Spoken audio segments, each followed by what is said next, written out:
Anne-Sophie Poggi, bonjour. Bonjour Julien. Vous êtes partenaire de l'Agora des DSI. J'espère que vous avez passé un bel été. Très belle. On est très heureux de vous retrouver pour cette minute légale de la rentrée. Quel est le sujet, l'actualité que vous partagez aujourd'hui? Alors aujourd'hui, c'est un sujet brûlant. Il s'agit de la condamnation prononcée par la Commission européenne le 5 septembre dernier contre Google, la condamnant à une amende de 2,95 milliards d'euros pour pratiques anticoncurrentielles. En cause, l'abus de position dominante dans le secteur de la publicité en ligne. L'enquête a révélé que Google occupe une position dominante sur deux marchés. Le marché des serveurs publicitaires pour éditeurs, qui permettent aux éditeurs de gérer leur espace publicitaire sur leur site web et applications, et sur le marché des outils d'achat d'annonces publicitaires utilisés par les annonceurs pour piloter leurs campagnes publicitaires automatisées.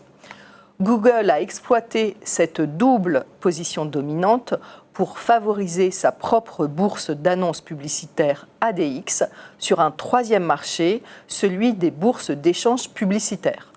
Concrètement, son serveur publicitaire pour éditeurs DFP favorise ADX et ses outils d'achat d'annonces Google Ads et DV360 favorisent également ADX. Ces pratiques ont pour effet de conférer un avantage concurrentiel artificiel à ADX en évinçant les bourses concurrentes. Cette décision vient consolider la décision de l'autorité de la concurrence française qui avait condamné Google en juin 2021 à 220 millions d'euros pour pratiques abusives depuis 2014 dans le secteur de la publicité en ligne. Google s'était engagé à l'époque à modifier ses pratiques et n'avait pas fait appel de la décision.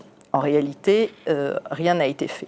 Donc la Commission a ordonné à Google de mettre fin à ces pratiques d'autopréférence qui s'étalent depuis 2014.